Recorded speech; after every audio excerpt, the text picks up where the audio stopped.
ఇంతమంది మీడియా ముందు నేను అడుగుతున్నాను సార్ ఈ ప్రభుత్వాన్ని, చంద్రబాబు నాయుడు గారు, మీకు ఆడపిల్లలు లేరా? మీకు కూతురు లేరా? చెల్లెండ్లు అక్కలు మీకు లేరా? మీకు అసలు ఆడపిల్లల ప్రాణము పోతుందంటే ఏం సార్? ఒక్కసారి నా హాస్పిటల్గా మీరు అక్కడే వారం వారం వస్తారుగా హైదరాబాద్కి, ఒక పూట వచ్చి పలకరించలేరా, పరామర్శించలేరా? పవన్ కళ్యాణ్ గారు మీరు ఉప ముఖ్యమంత్రిగా ఉండి మీకు ఎంతో మంచి పేరుంది. ఇలాంటి బాధల్ని వింటే మీరు తట్టుకోలేరు. మీరు కూడా ఒక ఫోన్ లేదు, ఒక విజిట్ లేదు. ఏం సార్ ఇది? మీరు స్పందించాలి కదా సార్. ఇంత న్యూస్ స్టేట్ మొత్తం ఇంత మారు మోగిపోతుంది, ఇంత దారుణం జరిగింది, అమ్మాయిని ఇంత అన్యాయంగా చంపారని చెప్పి విన్న తర్వాత కూడా మీరు ఒక ఫోన్ చేయలేదు. ప్రభుత్వం నుంచి ఏ స్పందన లేదు.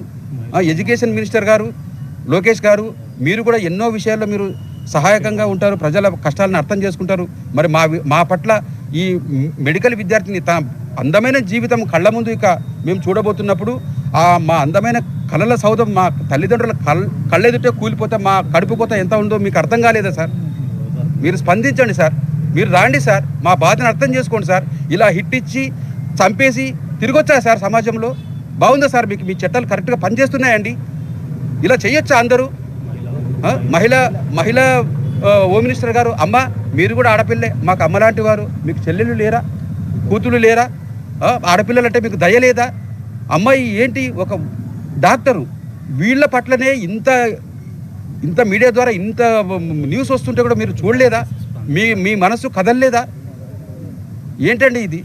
30 ఏళ్ల వయసు వచ్చే వరకు ఎంత ఖర్చులు, మా ఎఫర్ట్ అంతా, మా కష్టమంతా దారబోసి అమ్మాయికి చక్కగా చదువుకునే అమ్మాయి కాబట్టి సక్సెస్ అవుతారని చెప్పి మేము వాళ్ళకి అన్ని రకాలుగా చదివించుకొని ఫైనల్గా ఫలాలు ఇచ్చే సమయం దగ్గరకు వచ్చే టైంలో మా ఆశలన్నీ అడియాసలు చేసి ఇట్లా జరిగిన తర్వాత మాకు ఎంత కడుపుకోతా ఉంటుంది.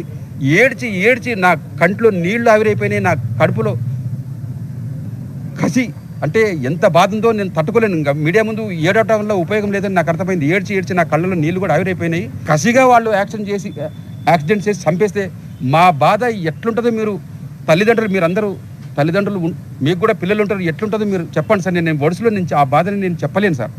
కాబట్టి మా కుటుంబానికి తీరని లోటు జరిగింది. ప్రభుత్వం ఇప్పటికైనా స్పందించి సార్ మానవత్వం చూపించండి, మానవత్వం చూపించి మీరు స్పందించి ఎంత తీరని బాధ కలుగుతుంది సార్. ప్రభుత్వం నుంచి ఎలాంటి సహకారం, కనీసం వైద్యానికన్నా ఏమైనా స్పందిస్తున్నారా? ఒక మెసేజ్ పెట్టారా?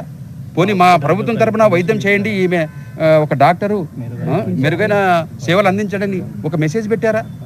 ఒకరైనా మాకు ఒక ఫోన్ చేశారా? హాస్పిటల్కి వచ్చారా? ఏంటి సార్? ప్రభుత్వం పని చేస్తుందా లేదో నాకు అర్థం కావాలి కదా సార్. మా బాధలు మీకు తెలియాలి కదా సార్. ఇలాంటివి జరిగినప్పుడు కూడా మీరు స్పందించకపోతే ఇంకా ఏంటి సార్? అసలు ఇది ప్రజాస్వామ్యమా? అసలు మేము ఎక్కడ బతుకుతున్నాం సార్? ప్రజాస్వామ్యం బతుకుతున్నామా?